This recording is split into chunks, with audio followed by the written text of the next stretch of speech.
This is Writing It, the podcast about academics and writing. I'm Rachel Gordon. Here we aim to make the process of writing and publishing a bit more transparent and a bit less overwhelming. Through conversations with editors and academics at all stages, from full professors to graduate students, independent scholars, and postdocs, we share stories, lessons, and helpful habits from our writing lives. Well, we're really excited today to get to speak with Miriam Udel, who is the Judith London Evans Director of the Tam Institute of Jewish Studies and Associate Professor of Yiddish Language, Literature, and Culture at Emory University, where she studies the Jewish encounter with modernity. Miriam holds an AB in Near Eastern Languages and Civilizations and a PhD in Comparative Literature, both from Harvard University. Professor Udel's academic research interests include 20th century Yiddish literature and culture, Jewish children's literature, American Jewish literature, and genre studies. Her recent work focuses on children's literature as a site of cultural transmission and ideological formation. She is the author of a few books, and coming out very soon is Modern Jewish World Making Through Yiddish Children's Literature with Princeton University Press, which mobilizes the rich but neglected literary corpus of secularist Yiddish children's literature as an archive for understanding what made Jews modern. And I am paraphrasing that. Miriam has much more nuanced description on her website where you can read more about her work. And as a disclaimer of sorts, Miriam and I have both been fellows together during a really wonderful year at the Center for Jewish History in New York. I have been repeatedly impressed and amazed at the very insightful ways you respond to mine and our fellows' writings and just ideas in general, with the full range of feedback from word choice to stepping back and conceptualizing what a biography about an early 20th century women writer might actually really be about, just to take an example. So welcome, Miriam. Rachel, I've admired the podcast for so long. It has been a thrill to get to be in literal fellowship with you and now to be your guest. Thank you. You and I have talked a lot about books and about first books and tenure books in particular. Can you tell us about the path of your first academic book? Sure. So the conventional wisdom that I was handed was that you should write your dissertation so that it can be a first book. And I did not manage to do that. I threw together my dissertation somewhat hastily, and it had a kind of apprenticeship quality to it. It was really, it contained some good research, I think, and some good writing. But it was really four very disparate chapters that did not hang together as a book. And so I pulled out what I thought was most coherent and published some articles. And then, because of a combination, really sort of a concatenation of life circumstances, I decided to set that aside and embark on something new, which I found myself writing during the probationary period in a tenure track position. So that was a lot of pressure. I would not recommend trying this at home, but I will say that sometimes people find themselves in a circumstance where the dissertation cannot become the first book, and it is possible, again, not advisable, but possible to navigate that if one has to.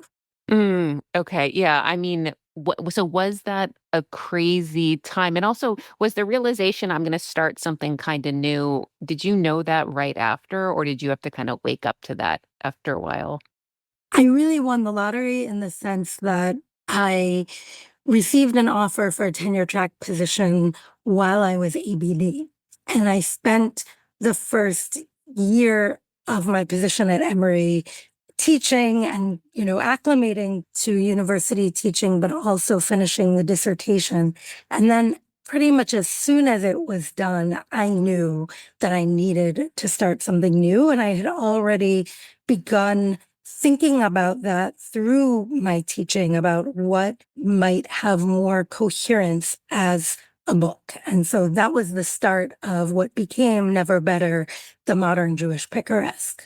I'm wondering for listeners who are, early stage career like that and might be thinking maybe that's the path I need to go. Is that something you told your kind of older mentors or colleagues at the time, or were you like, this might be scary for them to hear? I'm going to keep it closer to the vest for now. I think some of my senior colleagues at Emory had a lot of agita about this idea that I was going to start something new. And so I think it was kind of on a need to know basis. And it really did provoke consternation. I understand it now from the perspective of a mid career person who finds myself advising junior colleagues. There's a strong sense of investment in the fortunes of those junior colleagues, and you just want to see them tread the most predictable and safe seeming path. And at the same time, I know and I remember keenly that when it's you and you're in the situation, to borrow from a Robert Frost lyric, sometimes you can't tread what seems like the safe path. Sometimes you have to do what seems to have intellectual integrity. Yeah, I understand that because I remember I've only published one book, but this first book encountered some hiccups, and at one point, I can't even remember what it was, but something was going to take longer. I'd heard from the editor, and I told my department mentor, who was luckily very nice and didn't even so much as express to me maybe his full sort of uh-oh feeling. I then told a kind of informal mentor in another department, someone who I was really friendly with, and she did say, try not to tell that to too many people in your department, just sort of FYI, because it will get them nervous. And it's the kind of thing that people don't need to tell. Like, this is probably going to turn out fine, but it's going to make some of your colleagues nervous. So, I guess as you're saying now that you've probably more been on the other side, you can maybe understand that side too.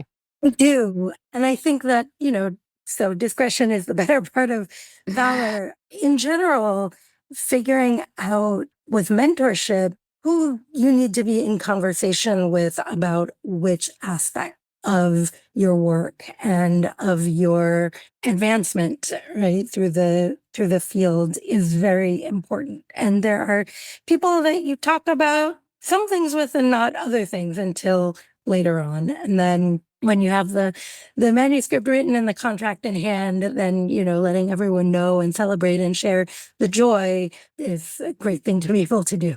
Right. I think this was your next book, but Honey on the Page is a very different kind of book. It's really feels to me like a resource for others because it's a collection of Yiddish short stories and poems, many translated into English for the first time. What was your vision for this book, and how did the reality eventually match up to that? Just because it is a different kind of book than many of us get to do. Sure. So the first book, Never Better, was really a kind of classic single author monograph. And when I look back at it and the structure of it, I realize it was a 5-paragraph theme writ very, very large. There are 5 body chapters. Chapter number 3 was the intellectual kernel of the book, and everything else kind of formed around that. And so in that sense, I felt like, okay, I did the assignment. I jumped through the hoop. I did the thing that everyone was expecting to earn tenure. And then I really fell down a rabbit hole of discovering the existence of Yiddish children's literature and realizing that it had been so overlooked relative to its merits, and that I was going to try to redress this through my scholarship, but that telling that story and having it really reach people was only going to be possible if they could gain access to the primary sources. And so both as a kind of long-term investment in the impact of that scholarship that I was undertaking, and as part of my own process of really getting inside of these stories and inhabiting them from within, I knew that I was going to have to translate primary sources first or alongside my critical research, which is what ended up happening.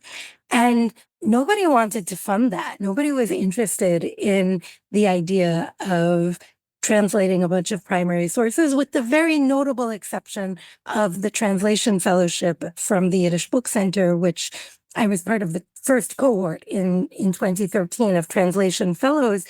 And that was a completely transformative experience. And it was wonderful. But that's a $5,000 fellowship. That's something that you do, on top of or alongside the other things that you're doing, and everything else that earned me the time to work with this literature came through the critical side of writing about it, not translation. And so that project that became Honey on the Page, this anthology of stories and poetry, was really sort of like the secret paramour that I was seeing on the side. The critical study was the kind of legitimate project in air quotes, and the translation work was this thing that I was doing on the down low, to the extent that when I had the release event, which was over Zoom because it was published in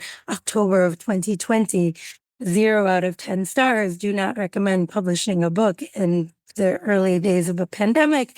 But when I did have the Zoom release, a colleague said something to the effect of, "Oh, this was very clever of you to do the more marketable thing first, of the anthology of primary sources."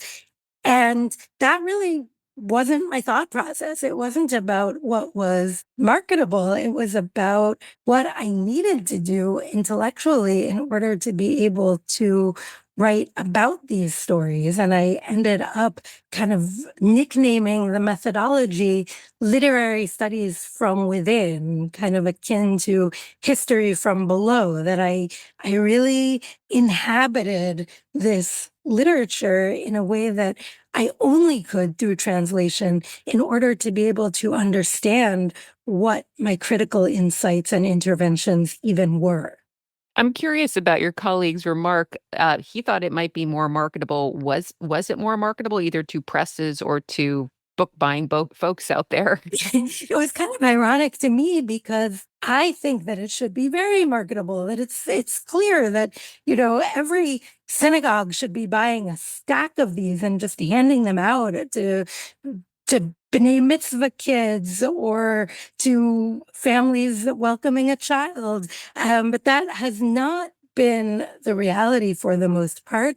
And it was an incredibly difficult project to sell. I was working with an agent who kind of plied the trade for a long time. And then the thing that ultimately made the sale was that the editor from NYU, who ended up acquiring it, Eric Zinner, happened to be coming to Emory's campus. And I signed up for a face-to-face meeting with him, and I kind of sold him on the idea. I brought some excerpts of stories and poems, and he went for it.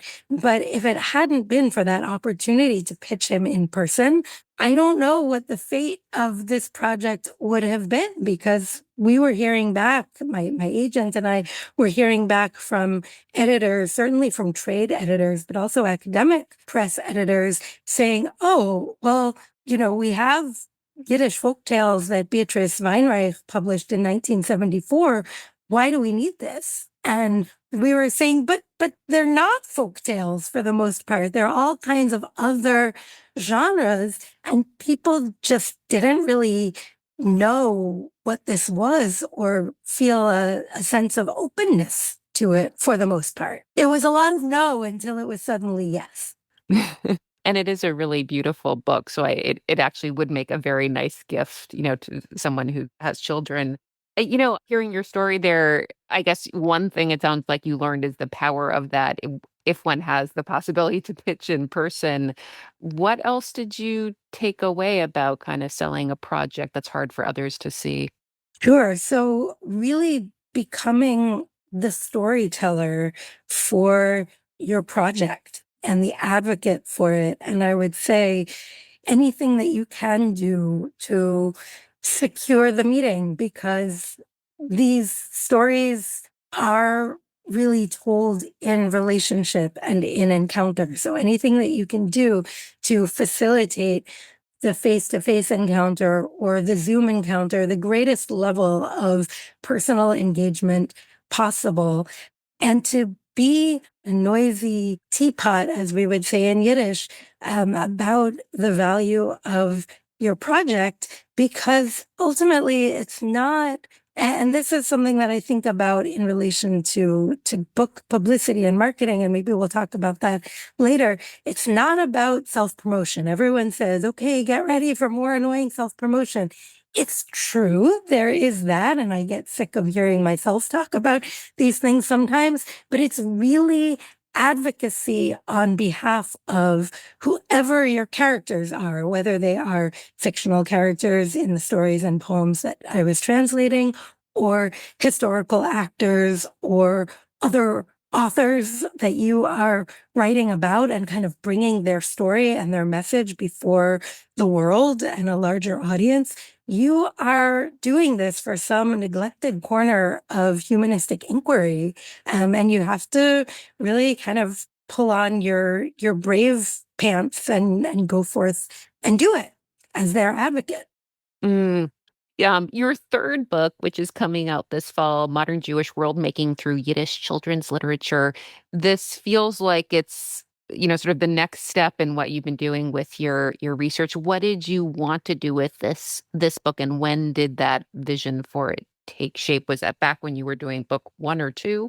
So I always intended for this critical study to be the companion volume that would eventually sit next to Honey on the Page on the shelf and explain to adults why it's so important to engage with this corpus of Yiddish children's literature, what it can open up for us about Ashkenazi modernity and how we can kind of reevaluate it and achieve new understandings based on a really sharp sense of what this culture was saying to its young and to the next generation. So that was the plan all along. And all of the times when I was writing fellowship proposals back in 2016 and 2017 and 2018, and I was getting closer to completing the translations that appeared in Honey on the Page in 2020, I was also very slowly trying to write this more critical treatment that appears in Modern Jewish World Making. And then the majority of that book was written as an NEH public scholar in 2021, 22. So I've been working on it kind of slowly, and then more quickly as it gathered momentum. And then I was able to finish the manuscript and submit it in 2023. And here it comes in fall of 2025. Wow. So you were actually kind of starting it simultaneous with the book that you were working on before. That's right. And there were a couple of articles at first that have formed the majority of 2 of the chapters in this 10-chapter book. And so that sounds like it's a kind of natural part of your writing, maybe to be working on pieces simultaneously, sort of overlapping. Probably many of us academics do that. Some of us have more trouble than others. How does that work for you? Is it sort of like, for me, it's the case that there's always something I'm really tired of. So it's great to be able to switch to something else. But sometimes I sort of do struggle with keeping the thread of one of them going. Absolutely. I feel like I'm always translating something or thinking about translating something while also use the 2 projects to kind of spell each other and give me that sense of intellectual refreshment. And then eventually some deadline just becomes more urgent than all Right. other deadlines. And that's what I'm doing. And the truth is, writing critically is the lonelier process for me. When I'm translating, I feel like I'm always accompanied by the author of the work, who is usually, well, in all cases for me, no longer among the living. I have not translated work by any living authors. So it's not like I can email or text them the way I sometimes hear about translators doing who translate living authors and have a really alive relationship with them. But I do still feel like they are accompanying me in some sense. Whereas when I'm writing critical scholarship, I don't have that, although I do have other voices through the scholars that I'm quoting. And that often gives me a sense of companionship because I will sometimes realize, oh, I just really made use of this article and this person's just a name to me. I'm going to look them up. And then sometimes I'll shoot them an email and say, I just found so much utility in your article on X, Y, and Z, and I want to thank you for it. And sometimes that's led to some really nice exchanges that, again, stave off that sense of loneliness that I find very difficult during the writing process. For sure. Yeah, your mentioning the translation project reminded me that I wanted to ask you something I know our listeners wonder about, which is, did the translation, the honey on the page, count for tenure and promotion? Did you have to make a case for that? How did that work for you? As best I can reckon, it did not count at all. We have some language in our departmental guidelines that seem to embrace translation as a scholarly activity. There's certainly an eloquent statement from the MLA to that effect. But in my hard, nose to the grindstone experience with the timing of promotion, no, I don't think it counted. And so did you realize that going in and just sort of know this is something I want to do anyway, or was it an annoying discovery? It was not an annoying discovery. It was nothing really new to me. Mhm. I thought that there might be a sort of penumbra effect of, two things blurring together, because I do see Honey on the Page and modern Jewish world making as a single large project that establishes what I call an idea ecosystem around Yiddish children's literature. And I thought that Honey on the Page and its impact, the reviews that it received, both in scholarly journals and in more popular venues, I thought that that would be a good sort of early proof or attestation for evaluating the impact of this project. And maybe it will be. We'll see. I've submitted my file for promotion this year, and maybe that will be the case. But it certainly has taken longer than I would have hoped in an ideal world for that penumbra effect to kind of be realized. Yeah, I mean, it's a wonderful project. It's clear, its importance, but I wonder, having gone through it, how you advise or what you might say to earlier stage scholars who are considering that a translation type of project as book two. I think that's happened at my university also. I mean, what you just described sounds very familiar, that it didn't end up counting, that it seemed like there was a chance of it. Your response and moving on quickly to the next project seems actually much better than I think it, or easier than it was for many people. But what do you tell other folks about that? I think that the time to be cautious and kind of rule bound is on the path to tenure.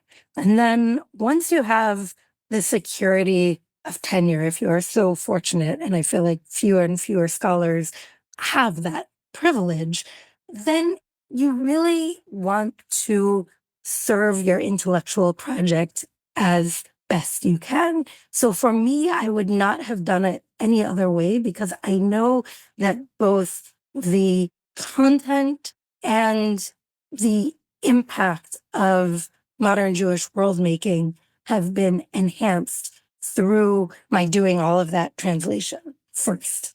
And it would not have made sense to sit on those primary texts and wait to publish them after. It wouldn't really have sped things up for me that greatly. And so I, even, knowing what I know now, I have no regrets about the way that I sequenced this. But I also acknowledge that that is itself an expression of incredible privilege because I did secure tenure.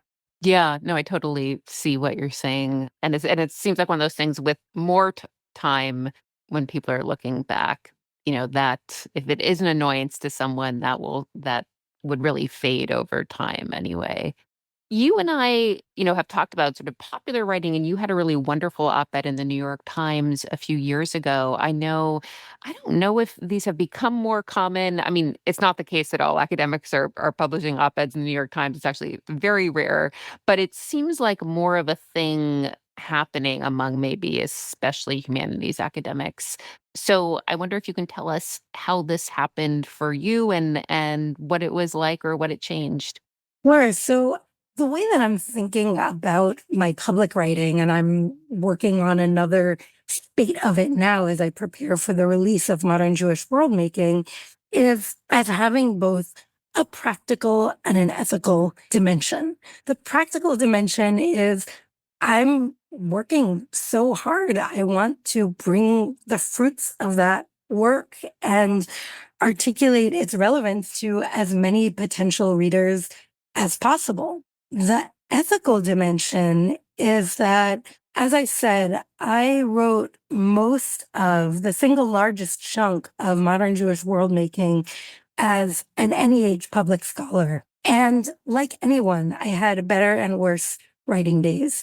And when I was having a tough writing day, and mind you, my workday usually ends when the school day ends because I've had young children all the way through my academic career. And my workday often ends a little bit before the school day ends because I'll need to go grocery shopping or I'll need to make dinner. And so when I had a tough writing day and I found myself walking down the aisles of the supermarket, I would think to myself during that year that I was an NEH scholar, a teeny tiny portion of that person and that person and that person's taxes are supporting my work, right? I am accountable to all of these people that I don't know. We as a society had at that time made a decision that this kind of scholarship was such a manifest public good that we were going to allocate some portion of our shared resources to support it. And it gives me a pang. And I know now that I'm talking to an NEH scholar whose NEH support was withdrawn midstream this spring. And I'm furious about it. And I'm beside myself about it because now, as a society, we are devaluing that work. But I would walk down the supermarket aisle and I would think, all of these people whom I don't know and who don't know me and who will never actually read the book that I'm writing have nevertheless contributed something to supporting it. And I am accountable to my fellow Americans at a minimum. And so writing clearly about the work that I'm doing and the importance that it has in our shared civic life, in the life of our republic, in the life of ideas that we all share and the society that we create together feels like a very important ethical charge. And I have that in mind when I try to write for the New York Times or when I pitch pieces to other large scale venues like that. Does that kind of clear writing come naturally to you, or how did you figure out how to write that? Because I mean, I've read your more academic writing, which is also beautiful, but it's very different. So I'm curious, like, which is the real or natural sort of Miriam writing, and how you do this kind. Thank you. I have always identified first as a writer. I think as a writer and a teacher, and then as a researcher. getting to do research. Research for me is an activity rather than an identity, I might say. Whereas choosing the words to explain my ideas, whether it's to a reader or to my students, that feels like a very core elemental part of who I am. And I hope that that public writing and teaching voice is the natural one. It certainly feels natural. I met with a graduate student recently who was saying some nice things about me as a stylist, and she was asking for advice. And I was thinking about my eighth grade English teacher, Carol Katsikis, who directed us all to go into the hallway and read to the wall. And that was her way of getting us to read our work aloud for the sound, for the cadences, for the rhythms. And I think that I've really internalized that practice of reading to the wall. So that means for you part of the writing process is reading aloud as you're writing, reading back a sentence or two. That's right. And I do care about those rhythms. And I will also say that I have a real knack for picking imploding industries because my plan A in life was actually to be a journalist. And so the clarity of writing that I aspired to then, I think I hope it stayed with me at least most of the time as I then made my way into academia. And for those who are wondering, okay, if someone is so lucky as to have an op-ed in the New York Times, people might wonder, does that change things or how in terms of access in the future or just people being aware of your work or your confidence or just sort of your feeling about doing that kind of writing? It is definitely a confidence boost. It's very lovely because you hear from your 11th grade history teacher and your 10th grade crush and, all of these different people from your life. And you say, wow, a lot of people really do read the New York Times. It doesn't necessarily mean the next time you pitch the editor that they catch what you're pitching. I've just sent out a batch of pitches now. And I guess the effect that I can point to is not necessarily that, oh, having this clip from the New York Times gains me entree into this other place or into the same place again, but it does help to build the confidence that even if this pitch is rejected or ignored, hey, we know I can do this. We know I'm functioning in this league because I did get that piece in the same way that publishing your first article or publishing your first book just kind of resets the baseline bedrock sense of confidence that even if it didn't work out for me this time, I know that I'm good enough, I'm smart enough, and gosh darn it, someday somebody will like me Right. again. Very true. For folks who are listening and who are not yet into the practice of pitching and writing popular, I think sometimes there's the question of, well, like how often are people doing this? Folks like Miriam Udel, who has popular pieces out there somewhat regularly, not all the time. She's doing her academic writing too. Like, are they pitching every month? Is there some kind of regularity? How does the frequency thing work for you? So for me, I am definitely not pitching every month as a regular practice. I do things in batches usually when I'm trying to support the release of a book or, something where I'm trying to kind of get my name out there. The piece in the New York Times was actually different. I really felt like my work just had something to say about something that was on everyone's mind, which is how do we talk to our kids about what was happening in Israel and Palestine in November. It ended up being November. I wrote it in October and it ran in early November 2023. I just want to say that there's so much rejection. The ratio of rejection to acceptance remains incredibly high. And that's true for pitching public writing. It's true for fellowship applications. It's true for book publishing.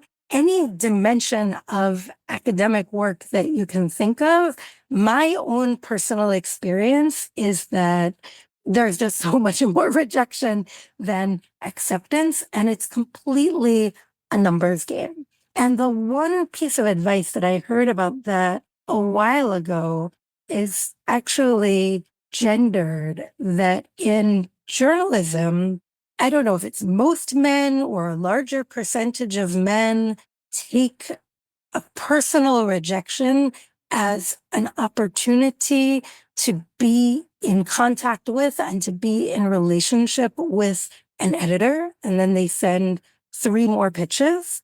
And the vast majority of women take a rejection and kind of slink off and say, okay, I guess I'm not good enough. And I heard this advice actually as part of one of the workshops for that translation fellowship that I had in 2013. So it's been a while, and I've had it in mind for a while. And if I could go back and tell the younger me who was just out of college and got a really nice personalized rejection letter for something that I had sent with the sort of hot-headed confidence of youth to the New Yorker, if I could go back and tell 22-year-old me, oh, that was an invitation to send them something else, not to slink off and not write to the New Yorker for a couple more decades, that I would tell that very young woman. Yeah. No, and thank you, Miriam, for talking about rejection. I mean, you're so right in all the points you made there. And also, I mean, one point of our podcast is to kind of tell these stories that we don't always get to hear about everyone else's writing experience, that we're just sort of looking from the outside and making assumptions, and not realizing that we're all dealing with rejection all the time. So I was struck though by, you sort of recounted that feeling of, with the New York Times op-ed feeling like something that I guess you were experiencing, you were researching had something to offer the public. And that sounds like the kind of realization, we sometimes have at the kitchen sink or in the shower where you sort of like have a kind of gut feeling, oh, this could be helpful or powerful kind of out there. Again, it's that sense of obligation that my fellow Americans have paid for me to do this research. How can I now put it to public use? Yeah. About public use, you and I have talked a bit about publicists, and this is something I think we've both noticed that more academics are hiring publicists, talking about it, wondering how they can be helpful. In your experience, yours or colleagues, what do you find is the use or help of publicists for academics? So most of us are publishing our work at scholarly presses, and even the best resourced among them have a limited publicity staff, and they are spread thin among many books, usually across multiple disciplines, and trying to secure attention for our work, to kind of commandeer attention for our work is really challenging, and we need help, I think, in all of these different modalities. So there's event planning and organization. There's keeping track of brainstorming, pitching, refining public writing, lining up interviews. And publicists are really helpful with either one or all, and there can be a distribution of labor. And if you are so fortunate as to be able to hire some supplemental publicity help, the publicist from the press can divvy up responsibilities with the supplemental publicist who might take charge of one of those domains.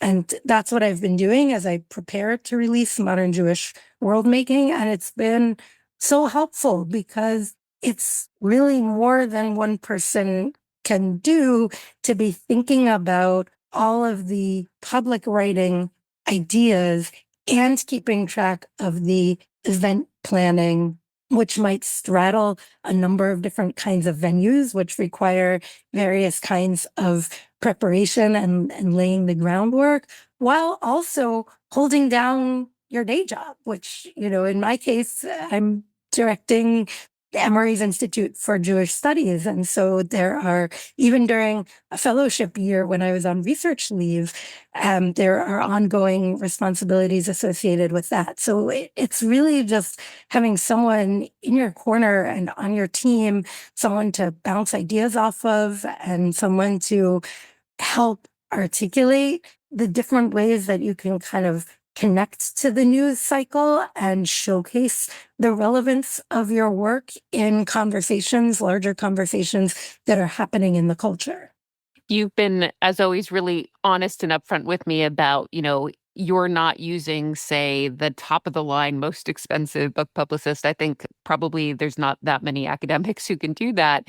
And so folks might be wondering, what can you actually expect in practical terms from this not the highest level, although it sounds like your publicist is very talented, in terms of, is this radio interviews, reviews of your bookstore events, community center events? Any examples you can give us? Sure. So I'm working with a fantastic publicist. Shout out to Javier Perez of Page Turner Publicity. He's based in Miami, which I like because I'm from Miami and I feel like we share a certain like 305, that's our zip code, sensibility and maybe even flair. Although the flair is probably aspirational for me. But anyway, Javier is really helping me to line up radio and podcast interviews and also do event planning for a tour. And he's helping with pitches to media that Princeton, the publisher, has not already got covered. So I'm so grateful to have him on my team. Yeah. And since you have worked with more than one academic press, is there anything you can share with us about sort of the range in publicity, getting the word out there about the book? Are you now like very aware of there's a real diversity in what academic presses will do, or is it not, is it actually not that different in your experience? I think there is a pretty wide range. And I also should emphasize for your listeners, because I know that people are in different career stages. If they are in academia, not every book needs to accomplish the same thing. I would have loved for Never Better to find a wider audience than it did. I think it sold about 300 copies, mostly to libraries and people surnamed Udel. But it won a book award and it was read by the 25 people who needed to read it in order for me to have a career in academia, right? So if I had to go back and kind of reallocate resources, I don't know that it would make so much sense to overturn anything and try to get that book to have a larger public footprint.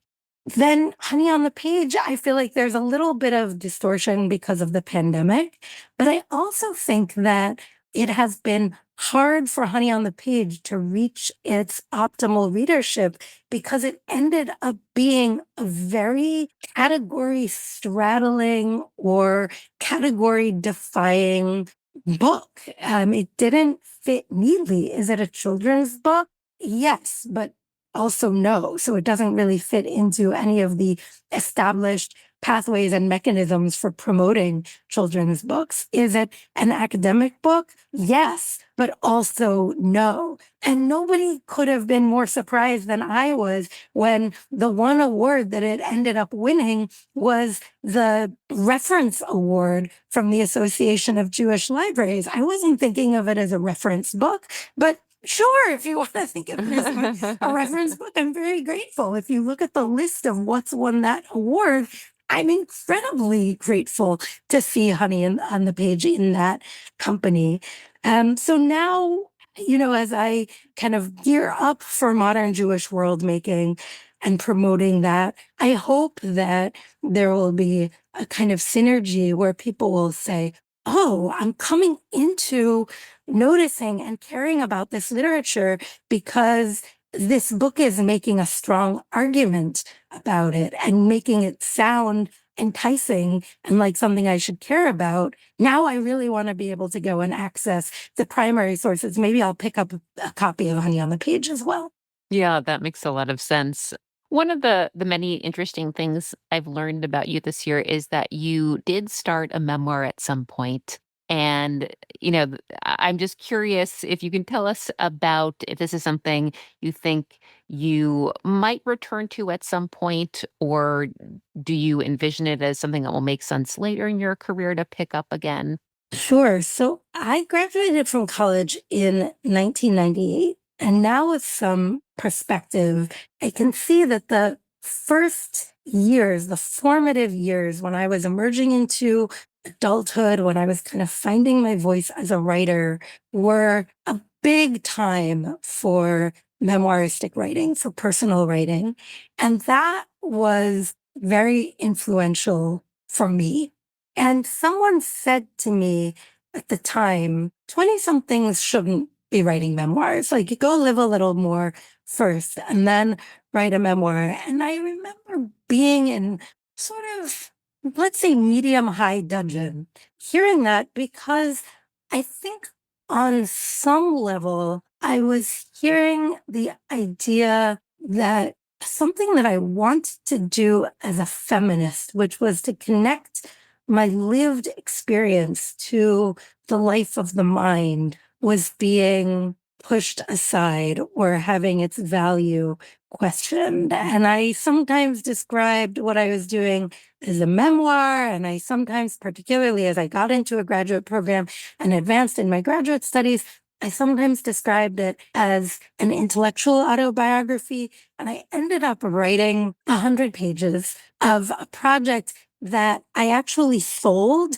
and have yet to deliver on, in part because my lived experience, my personal life just got far too interesting and dramatic.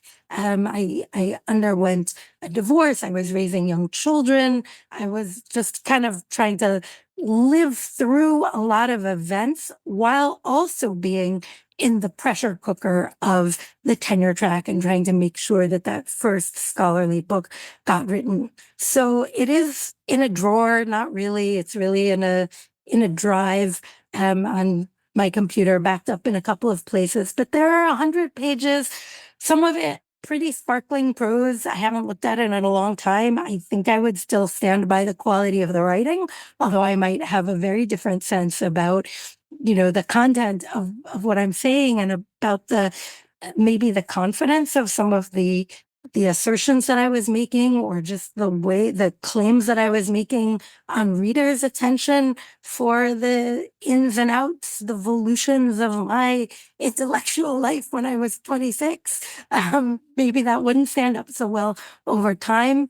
I do want to come back to robust personal writing someday, but I have also woven some personal writing as a kind of leitmotif through my scholarly writing in modern Jewish world making.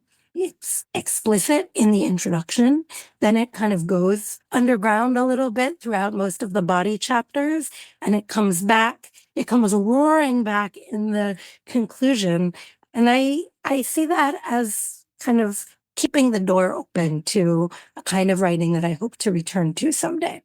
That sounds really satisfying to get to include that in your academic work. Was that something that the editor was always on board with, or did you have to fight for that at all? I don't think that it was a bone of contention with I'm thinking back, and no, I think that the editor was actually really welcoming, because I think it showed the stakes of this scholarship for people's lives by showing its stake in my life. Part of what I set out to accomplish in this book was to think expansively about the stories that we hand to children and about the life of the mind that's possible while caring for young children. And so it has this dimension that really grows out of the inseparability of my identity as a scholar and as a mother and as an ordained rabbi who's thinking about Jewish cultural transmission. And all of those strands are present and kind of braided together in modern Jewish world making. I know that identity as a mother and a professor or writer, this is something that earlier stage academics have asked you about in the past, and I'm wondering if you can share with us some of how that works. I guess it's the old like, how does she do it all question, but it's, particularly I'm wondering the things that we might not see from the outside, like what's going on inside that makes this all work okay. Sure. I mean, one of the first topics that I covered when I started therapy in my 30s with a really excellent therapist was the idea that you can do it all, just not all at the same time. Right. And part of what made it work for me to do the big translation project first was that when I had three relatively young children at home, I did not have the bandwidth to be writing critically in the way that I hoped to about Yiddish children's literature all the time. And so there is a sense in which that project waited until I had a kid in high school, a kid in middle school, and just one child in elementary school. So, not trying to do everything all at once is really important. And knowing that what we euphemistically call work life balance is really often experienced as work life imbalance, where instead of holding everything in balance at all times, it often feels more like careening from one thing to another. And frankly, feeling deficient in one area or another sequentially. That's the honest truth. True. There's two questions that we ask all guests, and one of them is, what is something you wish you had known earlier in your career about writing or publishing? Yeah, so definitely returning to that idea of the more personal a rejection is, the more it's an invitation for further conversation. Modern Jewish world making through Yiddish children's literature is being published by Princeton. I'm thrilled about that. The editor who ended up acquiring it first rejected it. And I had the good fortune to be in touch with a developmental editor through a writing program that I was helping to coordinate. And so I was in touch with this developmental editor. We were working together on my proposal and I was sending it out and getting all of these rejections. And she, through my agent, who then forwarded them onto me. And the developmental editor said, read me some of the rejections. And I read the one from Princeton, and the developmental editor said, oh, that's not a rejection. That's a let's have a phone conversation rejection. And I said, really? And she said, yeah. And she pulled out phrases that were very specific feedback about why the book was not acquirable. And the book was not acquirable because I was pitching it as a book about Yiddish children's literature, which sounds incredibly niche, and nobody is going to acquire that. But once I recalibrated and realized that this is a book about Ashkenazi modernity through the novel archive of Yiddish children's literature, that was saleable.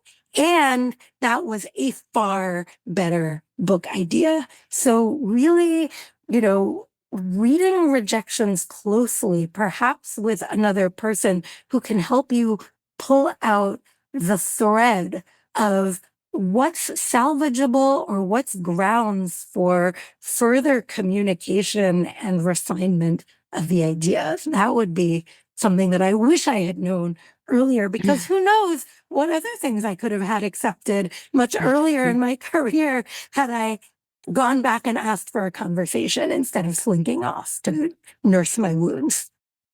Yeah, it's an amazing story. I mean, it also reminds me how much having someone else's perspective, especially when I'm dealing with something that feels like a rejection or something related to it. I mean, I can't always see or hear what all else is happening there. The other question that we ask folks is, what is a writing practice or habit that is working for you? Sure. So early on, someone told me write every day. And for me, over time, that has been modified to write every day when you're in a writing mode. So for me, when I am trying to write a book, it is critical that I write every day and that I have an expansive sense of what counts as writing, because some days it's going to be writing new prose and some days it's going to be revising. It also is very helpful for me to have little rituals when I'm in that book writing mode. I decided that with the winter that I was the NEH public scholar working really hard on modern Jewish world making, I had some days that were double sweatshirt days where I would really know that I was buckling down and not leaving the house and not even getting on Zoom with anyone and not being presentable. I was wearing two sweatshirts, and that just felt really cozy to me. And a piece of writing advice that I think I heard on your podcast, maybe from the interview with Laura Liebman, maybe from someone else, park the car downhill. At the close of every writing session, set yourself up in some way to have momentum for the following writing session. Now, those are the days when I'm trying to write a book. There are all kinds of other times when I'm either trying to do shorter writing to support a book, or when I'm not trying to write at all. And I don't necessarily have to be in, I think of it as being like, in competition shape during those periods of time, but being really clear with myself, which is which, has been helpful to me. Yeah, and are you a word count or word page kind of person, or are those expectations not helpful to you? I love the Anne Lamott, Right Enough to Fill a Small Picture frame. I always felt like a total success if I had drafted at least 500 new words. 1,500 would be like a really good, solid writing day. Anything beyond that felt like an extraordinary gift. And these are kind of rough benchmarks that I would have in mind, but not beat myself up if I failed to meet them. Definitely. Yeah. Well, thank you so much, Miriam. This has been really fun and helpful. Me too. Again, I'm so honored, but it was also just such a pleasure to be in conversation with you, Rachel. Thank you. Thanks for listening to Writing It, the podcast about academics and writing, sponsored by the Center for Jewish Studies at the University of Florida. Visit our podcast description to find out how to contact us and send us your questions about academic writing and publishing. Follow us on social media at Writing It Pod and subscribe to us so you never miss an episode.